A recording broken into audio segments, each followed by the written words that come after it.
Peppa Pig's house had always felt like the safest place in the world, warm, cozy, filled with laughter and love. But today, something had changed. An ominous silence wrapped around the walls, thick and heavy like a warning. At dusk, a gray figure appeared outside the window. It was Labubu. His eyes were blank, white crosses, glowing faintly in the growing darkness. His long ears twitched once, then froze. He stood motionless outside, watching. Peppa noticed him first. "Mummy, there's someone outside."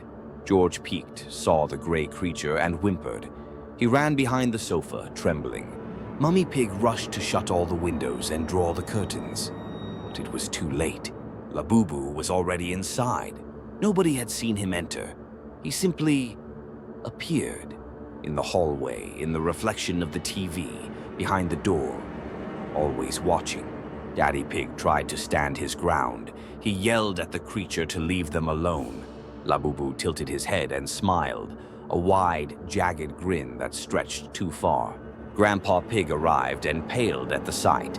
"There's an old story," he whispered, "of a gray demon that hunts families, one by one, until none remain." Granny Pig clutched a rosary and began to pray in the corner. Labubu moved closer. They tried to run, but the exits no longer worked. The front door led to a wall. The windows looked out into black fog. Labubu blocked the hallway, silent and grinning. At kindergarten, Madame Gazelle grew anxious. Peppa and George hadn't come. No one answered the phone. Susie Sheep wandered to her friend's house, but it stood dark, abandoned. She never knocked. She simply backed away, shivering. Pedro Pony told the police. When they arrived, the house was empty, unnaturally so. Only faint white crosses glowed on the walls. Labubu's calling card. In the basement, something ancient had opened, a swirling portal to another world. One by one, the family was taken. First Grandpa, then Daddy Pig. Mummy Pig next, then George's tiny hands vanished into the void. Peppa screamed. She was alone. Labubu extended his gray paw toward her. She disappeared too. The house stood silent. Forever.